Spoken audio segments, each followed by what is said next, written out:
ورحمۃ اللہ وبرکاتہ بسم اللہ والصلاة والسلام علی رسول اللہ اما بعد فاعوذ باللہ من الشیطان الرجیم یا ایھا الناس اعبدوا ربکم الذی خلقکم والذین من قبلکم لعلکم تتقون الذی جعل لکم الارض فراشا والسماء بناء وانزل من السماء ماء فاخرج به من الثمرات رزقا لکم فلا تجعلوا للہ اندادا وانتم تعلمون۔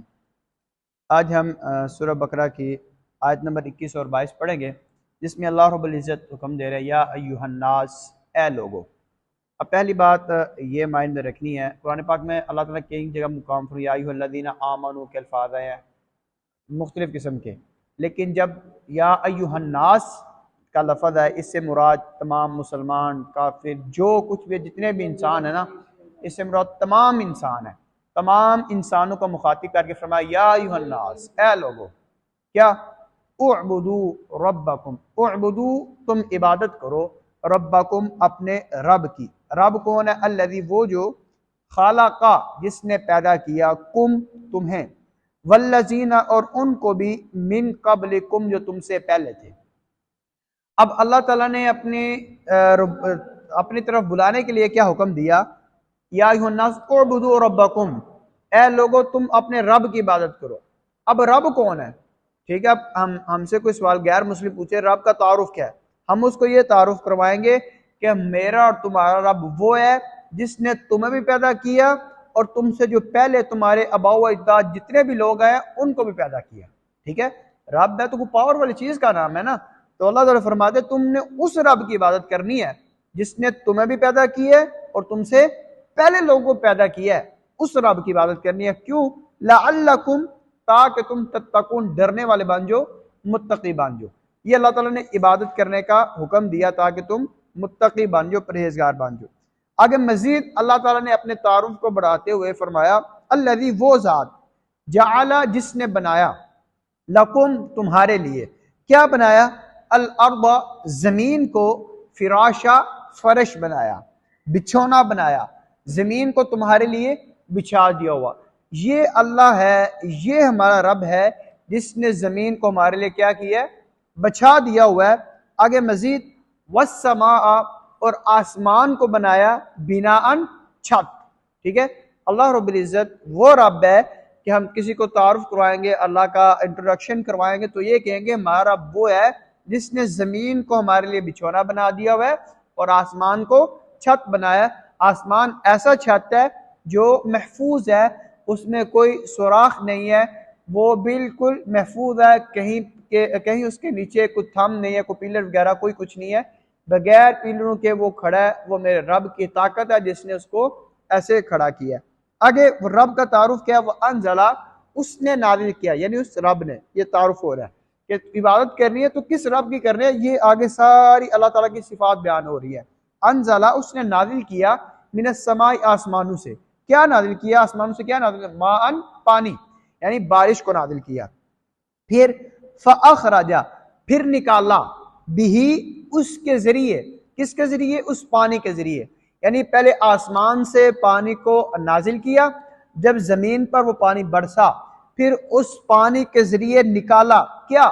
من الثمرات، پھل، سبزیاں، یہ ساری چیزیں اس میں آ جاتی ہیں۔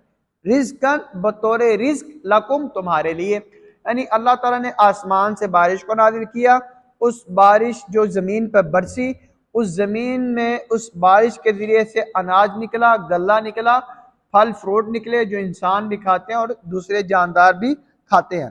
تو اللہ تعالیٰ نے فرمایا جو تمہارا اتنا بڑا رب ہے جس میں اتنی کوالٹیز ہیں، جس نے تمہیں پیدا کیا، تم سے پہلے لوگ کو پیدا کیا، وہ جس نے تمہارے زمین کو بچھونا بنا دیا، آسمان کو چھت بنا دیا، اسی طرح آسمان سے پانی کو نازل کیا، پانی کے ذریعے تمہارے لیے رزق پیدا کیا۔ اللہ کی اتنی صفات ہے نا، تو تم نے بس ایک کام کرنا ہے، کون سا؟ فلا تجالو، فلا پھر نہ تجالو، تم بناؤ، للہ اللہ کے لیے، اندادا شریک، یعنی تم نے صرف اللہ کے شریک نہیں بنانا کسی کو۔ اللہ تعالیٰ کہتے ہیں شرک مجھے پسند نہیں ہے۔ پتہ جس طرح ہم نے حدیث بھی پڑھی تھی کہ آپ صلی اللہ علیہ وسلم کیا فرمایا تھا، اگرچہ آپ کو کاٹ دیا جائے یا آپ کو جلا بھی دیا جائے پھر بھی آپ نے اللہ کے ساتھ شرک نہیں کرنا، اللہ کو پسند نہیں ہے۔ کیونکہ اللہ فرماتا ہے ان اللہ لا یغفر ان یشرک بہ ویغفر ما دون ذلک، کہ اللہ تعالیٰ کہتے ہیں میں شرک کو معاف نہیں کرنا، اس کے علاوہ جون جون سے اللہ گناہ چاہیں گے وہ معاف کر دیں گے۔ اس لیے ایک حدیث میں بھی آتا ہے کہ بنو آدم، جو آدم کا بیٹا جو ہے، وہ اللہ تعالیٰ سے اس حال میں ملے کہ زمین سے لے کر آسمان تک سارا خلا گناہوں سے بڑا ہوا ہے، لیکن اس نے اللہ کے ساتھ کسی کو شریک نہیں ٹھہرایا، تو اللہ تعالیٰ اس کے سارے گناہوں کو معاف کر دیں گے۔ ٹھیک ہے، یعنی اتنے زیادہ گناہ بھی ہونا، صرف شرک نہ ہو تو اللہ انہیں بھی معاف کر دے گا۔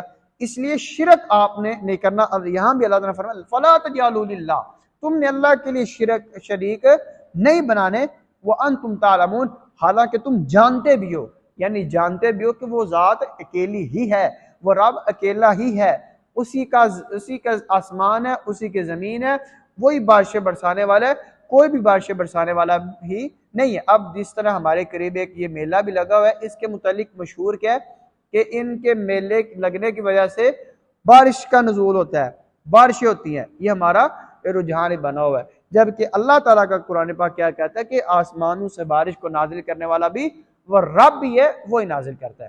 تو ہمیں اللہ تعالیٰ کی صفات میں کسی دوسروں کو شریک نہیں کرنا چاہیے کہ یہ صرف کسی اور میں پائی جاتی ہے، یہ فلاں کام وہ بھی کر سکتا ہے، جو ما فوق الاسباب کام ہے وہ صرف اللہ تعالیٰ ہی کر سکتا ہے۔ اب آگے چلیے آج کی حدیث کی طرف۔ آج کی حدیث کا ٹائٹل ہے مسجد میں داخل ہونے کی اور باہر نکلنے کی دعا ہے۔ اس کے متعلق ابو اسید الانصاری رضی اللہ تعالیٰ عنہ صحابی رسول بیان کرتے ہیں کہ آپ صلی اللہ علیہ وسلم نے فرمایا اذا دخل احدکم، جب داخل ہو تم میں سے کوئی بھی ایک المسجد، مسجد میں، فلیقل، پھر چاہیے کہ وہ کہے، ان جب بھی مسجد میں انٹر ہونا تو آپ نے کیا کہنا ہے؟ اللہم افتح لی ابواب رحمتک، یہ مسجد میں داخل ہونے کی دعا ہے۔ اس کا مطلب کیا؟ اللہم، اے اللہ، افتح، تو کھول دے، لی، میرے لیے، ابواب رحمتک، اپنی رحمت کے دروازوں کو۔